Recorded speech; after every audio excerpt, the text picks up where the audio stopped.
उत्तर प्रदेश के प्रयागराज में 4 घंटे तक नॉनस्टॉप चला बुलडोजर। 10 जून को हिंसा के मास्टरमाइंड जावेद के घर की एक एक दीवार तोड़ी गई। अटाला मस्जिद के इमाम भी अरेस्ट। प्राथमिक सूचना मिली है कि प्रयागराज पुलिस ने अटाला मस्जिद के इमाम अली अहमद को गिरफ्तार किया है। हालांकि एसपी ने इस बात से इनकार किया है। 7 महीने में 4 बार सीएम योगी आदित्यनाथ की सुरक्षा में चूक। कभी सांड सामने आए, कभी लड़कियां। मोदी के बाद देश में सबसे मजबूत योगी की सुरक्षा है।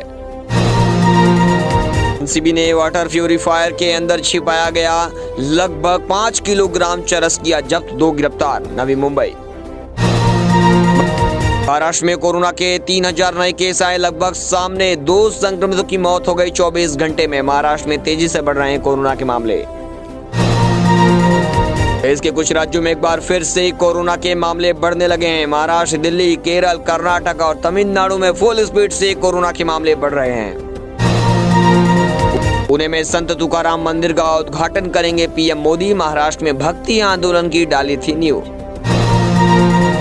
राखी के सारे सोशल मीडिया अकाउंट हुए हैक। ऑनलाइन पेमेंट ऐप्स भी हुए हैक। पति पर लगाया आरोप। मुंबई। नवी मुंबई की एक सोसाइटी में पेड़ की छटाई करते मजदूर को लगा करंट, हुई मौत। नवी मुंबई। 4-5 राज्यों के पुलिस दल मूसेवाला हत्याकांड की जांच पर मिलकर काम कर रहे हैं। महाराष्ट्र के गृह मंत्री दिलीप वळसे पाटिल। राज्यसभा चुनाव पर शिवसेना बोली 48 घंटे को ईडी हमारे हाथ में दे दें। देवेंद्र फडणवीस भी शिवसेना को वोट देंगे, बोले संजय राउत। महाराष्ट्र में बवाल। नुपुर शर्मा का पक्ष लेने पर मचा बवाल। पथराव और तोड़फोड़ के बाद 24 लोग गिरफ्तार। उपद्रवियों ने तोड़ दिया शिवसेना नेता का ऑफिस। बरसात में इस बार नहीं रुलाएगा प्याज। बम्पर फसल से और गिरेंगे दाम। अभी रिटेल रेट 20 रुपए प्रति किलो। नुपुर शर्मा को मुंबई की भिवंडी पुलिस का समान बयान दर्ज कराने के लिए कल बुलाया। महाराष्ट्र में राज्यसभा चुनाव परिणाम पर बोले देवेंद्र फडणवीस। कहा हनुमान चालीसा का अपमान करने वाले हारे। सोनिया और राहुल गांधी को मिले ईडी नोटिस के विरोध प्रदर्शन करेगी कांग्रेस। मुंबई में समंदर अब रंग दिखाने लगा है। प्री मानसून की बारिश शुरू ही हुई थी कि अब हाई टाइड भी दिखने लगा है। गेटवे ऑफ इंडिया के पास समुद्र में उठ रही है ऊंची ऊंची लहरें। देश में कोरोना ने फिर पकड़ी रफ्तार। एक दिन में 8,582 नए मामले आए सामने। 44,000 से ज्यादा हुए एक्टिव केस। राष्ट्रपति चुनाव। भाजपा ने अन्य दलों से बातचीत करने के लिए नड्डा और राजनाथ सिंह का नाम तय किया।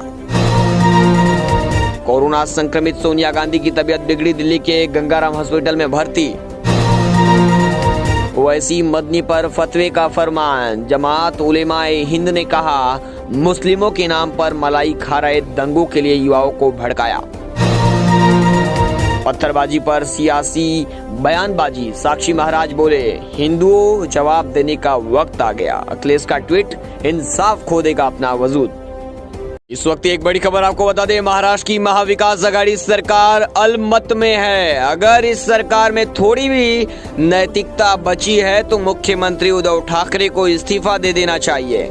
राज्यसभा चुनाव के बाद केंद्रीय मंत्री नारायण राणे ने इन शब्दों में ठाकरे सरकार पर हमले किए हैं। नारायण राणे ने कहा कि 2024 में होने वाले विधानसभा चुनाव में शिवसेना को 20 सीट भी नहीं आएगी। उन्होंने कहा कि शिवसेना की दुर्गति होनी तय है। नारायण राणे ने यह भी विश्वास जताया कि बीएमसी समेत आगामी महानगर पालिका चुनाव में बीजेपी की जीत होगी। नारायण राणे ने कहा कि उद्धव ठाकरे खुद को बाघ कहते हैं, लेकिन उनका काम बकरियों वाला भी नहीं है। राज्यसभा चुनाव के नतीजे आने के बाद बीजेपी नेता और कार्यकर्ता सिंधुदुर्ग में अपनी जीत का जश्न मना रहे थे। नारायण राणे ने इस मौके पर पत्रकारों को संबोधित किया। उन्होंने कहा कि अब तक इतिहास में किसी मुख्यमंत्री ने जिस तरह की भाषा का इस्तेमाल नहीं किया, उद्धव ठाकरे वैसी भाषा का इस्तेमाल कर रहे हैं। केंद्रीय मंत्री ने कहा कि उद्धव ठाकरे ने महाराष्ट्र को 10 साल पीछे ढकेल दिया है। सत्ता के लिए 145 विधायकों का सपोर्ट जरूरी। सीएम के पास इतनी संख्या भी नहीं पूरी। नारायण राणे ने कहा शिवसेना को महाविकास आघाड़ी के विधायकों के भी वोट नहीं मिले। संजय राउत भी सिर्फ एक वोट की वजह से हार से बच गए। महाविकास अघाड़ी के 8 से 9 उम्मीदवार टूट चुके हैं। इसका मतलब यही है कि सरकार अल्पमत में है। बहुमत के लिए 145 विधायकों के समर्थन की जरूरत होती है। आपके पास वो नहीं है। ऐसे में आपको सत्ता में रहने का हक नहीं। इस वक्त एक बड़ी खबर मेट्रो सिटी समाचार पर।